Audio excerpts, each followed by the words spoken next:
buttery, crispy, crunchy, and everything crackery. It's a really special episode of Chris Cookin' Nashville. Today, we are doing club-style crackers a la Ritz or something like a saltine. You guys stick around because this one's a game changer.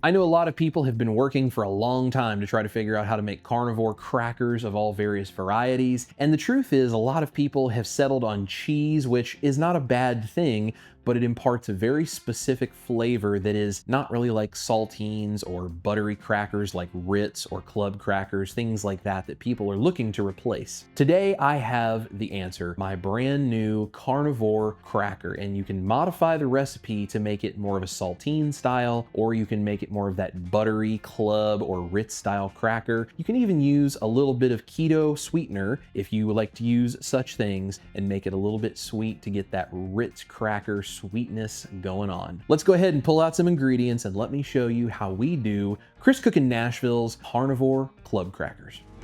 So this is a riff off of my carnivore waffle batter. If you have not seen that video, I'm gonna link to my carnivore waffles in the description box down below. But I decided to get a little bit experimental with this and see what I could do. So I'm gonna make a half batch of these crackers today, double all of these amounts, and you can make a full batch and have a whole bunch of crackers. I'm just gonna show you how to do a small batch here. So the first thing we're going to need is 4 ounces of softened cream cheese. For you doing a whole batch at home, that would be 8 ounces. I'm also going to get 1 large egg. I know eggs are in short supply right now, so hopefully you can find 1 egg. And then I have a couple of things here. This is 1 tablespoon of unflavored gelatin. I'm using beef gelatin. You can also use the cheap pork-based gelatin from the store if you're okay with that. 1 tablespoon of whey protein powder. You could use whey protein, you could use a beef isolate. You could actually swap this out for 1 teaspoon of egg white powder if you would prefer, but I think you're gonna get a much better result that's gonna make you happier if you use whey protein. And then this is where we deviate a little bit from the carnivore waffle batter. Now you don't have to do this, this is optional, but if you want this to taste like those club crackers or Ritz crackers, any of those buttery flavored crackers,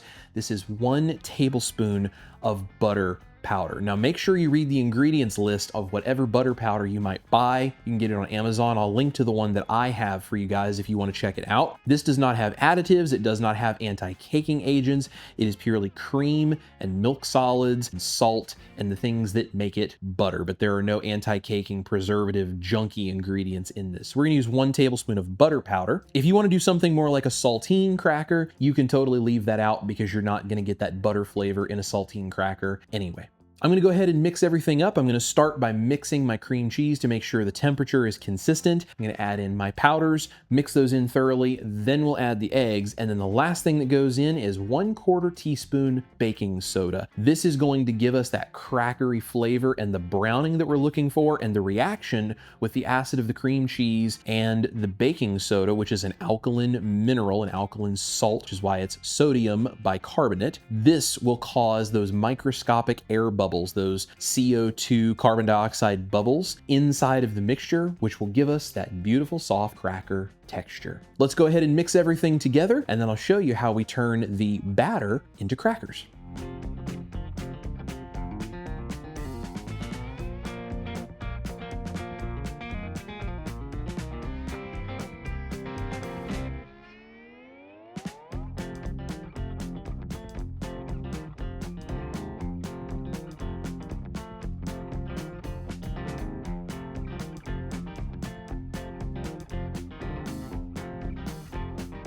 This is a totally optional step and it's purely for flavor, so if you don't have this or don't want to use this, you can totally leave this out. This is 1 tablespoon of instant yeast. It is going to give us a little bit more of that bready, crackery kind of flavor. I'm just gonna mix that in right before I add the baking soda.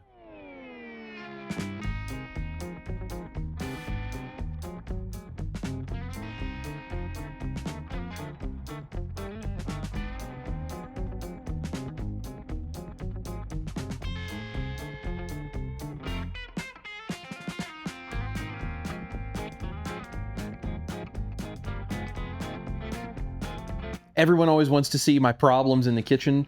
My whisk attachment on my mixer has finally bit the dust and broken, so I guess I'll have to either get a replacement or see if I can maybe buy a brand new mixer if I can talk my wife into it. On with the cracker recipe.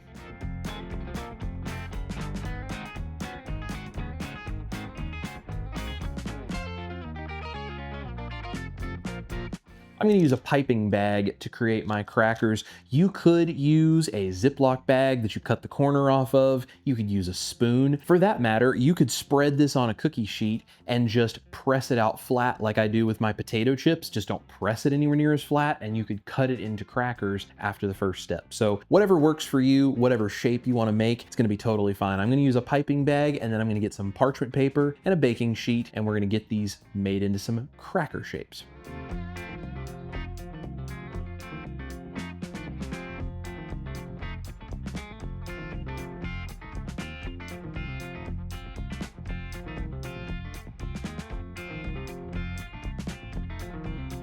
All we need to do now is get our cracker batter out onto a cookie sheet with parchment paper. So I'm going to make these in little rounds, probably about a half teaspoon of batter each. And when these go in an oven, which I have set at 325 Fahrenheit right now, it's going to spread a little bit as that gelatin melts. So that's going to give us a little bit larger of a cracker. So we need to make sure we leave some space in between all of these. Now you could also just put this on a piece of parchment paper, put another piece on top, press it flat. That would totally work. You could do other shapes if you want. You can do this however you want. Ideally, we just need to get this onto a cookie sheet so we can put this in the oven. So I'm gonna go ahead and pipe out my crackers, and I'm gonna put this in a 325-degree-Fahrenheit oven for probably between 10 and 15 minutes until they are set, just starting to brown.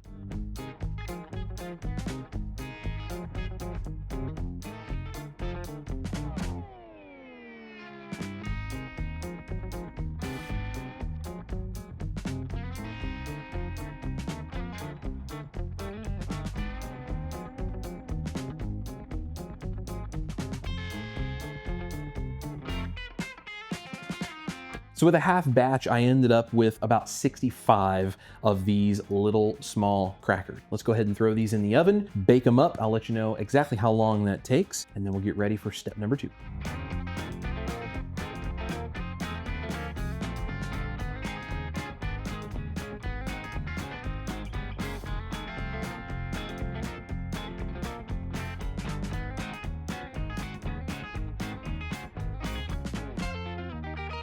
These ended up taking about 15 minutes at 325. You just want them to be fully set to where they are solid and you can pick them up, and they're just beginning to brown a little bit around the edges, maybe a little bit on top. That's when they're ready to come out. You can go ahead and pull these out of the oven, and I have a couple of tablespoons of melted butter here. Now, if you're doing the saltine type flavor, you wouldn't need to do this. I would suggest you sprinkle a little salt over them before they go in the oven. These would then be your cracker, which we will then end up drying out to make them a cracker. But if you're going for a club cracker or something like a Ritz, we already have the butter powder that I mixed inside of these because I'm doing the Ritz-style cracker. I'm also going to brush them on top with melted butter, a sprinkle of salt over the top, and then I'll show you guys how we finish either the Ritz crackers or the saltines, whichever ones you're making.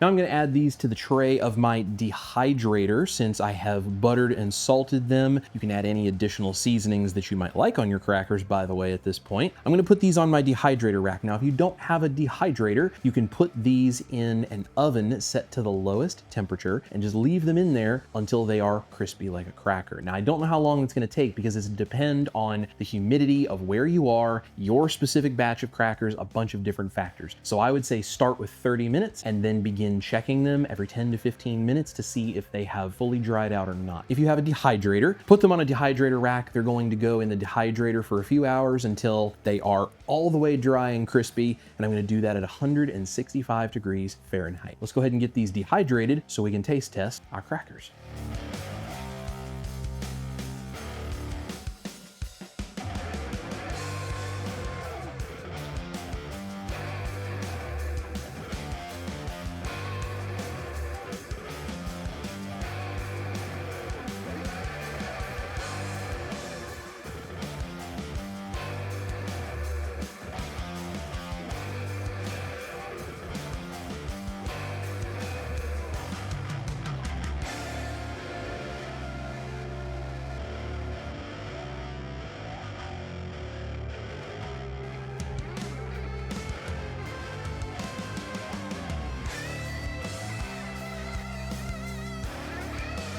And that's how we do the carnivore Ritz or club style cracker. I think these things are amazing. They are that soft, buttery kind of cracker we all come to expect from those sorts of things. So these are fresh out of the dehydrator. It took just about 2 hours. If you're using a dehydrator at a different temperature, or if you're using an oven or whatever, you just have to kind of check them until they get to where they are firm and totally dry. Let's give them a taste. We also have a little bit of a homemade salmon dip here that I created. That's actually one of the kinds of things that I do for my band members. So if you guys join the band, which is linked in the description box down below, you get some extra recipes like that. Let's give these carnivore Ritz crackers a try. Well, they look really good. Well, they're definitely solid. See, I figured I'd taste one plain first. Yeah, probably try it plain and then try it with the dip after. Oh my God. Oh, wow. These are amazing. They totally remind me of an actual like rich cracker. They're like crunchy at the bottom, yet still somewhat soft in texture. These, I get the salt. I really get the butter, which is amazing. Kind of having like that buttery cracker thing though. I never realized how much I missed that until just right now. Wow, this is so awesome though. Like, I'm literally sitting here thinking of all the things that you could do with these crackers. Wow. Your dip, by the way, is insane. The seasoning on that is like perfect. I know you've made crackers before. Cheez-Its? Yeah, I made the Cheez-It style ones before, which I'll link for you guys down below in case you're really interested in Cheez-Its, because those are great. They just are very cheese flavored because they're Cheez-Its. That's great if you're in the mood for an actual cheese cracker. But when you want something like this, I'm also thinking you could do like a keto spinach dip, soups, like a, you know, like a carnivore chicken soup with like crackers like this. Sometimes I feel like when you do have carnivore crackers and they're just kind of that cheesy thing, the flavor of cheese kind of takes over all the other things that you might be trying to enjoy. So I love the flavor on these though. They're so good you can eat them by themselves. It's like they have that buttery, salty, very much like a Ritz cracker kind of a thing. So for special occasions, I can make crackers like this, like we would normally have served a dip with. Honestly, don't think anyone would miss anything. You already have carnivore potato chips. Then you have carnivore tortilla chips and you already had cheese crackers. But now you have these crackers, like come on. This is so awesome. So all of your party foods are ready to go, keto or carnivore. I literally would challenge people to make this and bring it to a party and serve it to your non-keto and carnivore friends. The taste is so incredible. I don't think people would know that this is actually like a low-carb alternative to a cracker. Like, I think they would totally believe you that this was just like a small batch artisan version of a Ritz cracker. The texture of these is so spot on. When you bite into it, you still get like that softy, soft, airy, crisp. Exactly, which is something I didn't know. I was like, how are you gonna get that texture? Well, there you go, guys. That's the carnivore Ritz crackers or carnivore club crackers, or like I said, leave out the butter powder and don't brush butter on them at the end. And you can turn these into like a saltine style cracker because it wouldn't have all that extra butter flavor. These things are fantastic. And honestly, they're pretty easy to make. Rather than going out and buying standard American diet crackers and sitting there and watching family members of ours eat things that I know are not good for them, I'll just make these because I don't think anyone's gonna complain or care. All my other links are down below, including the private group and the ebook and everything else we've been talking about lately. Let's get excited and share this out so we can help as many people as possible in the world change their diet. Thank you all for watching. This is Chris Cookin' Nashville, my beautiful wife, Ash Taylor. You guys eat your meat, now your Ritz crackers. Love your life. We're gonna see you here in the kitchen for a bunch more crazy recipes just like this one. And if you like Ritz crackers, you're definitely going to enjoy this recipe over here. Man, you're really on a roll recently with your recipes. Does Mel get a cracker? Where's Mel? Mel, where are you? Where are you? Would you like a cracker? She likes crackers. She likes everything. Oh, she likes it. Yum.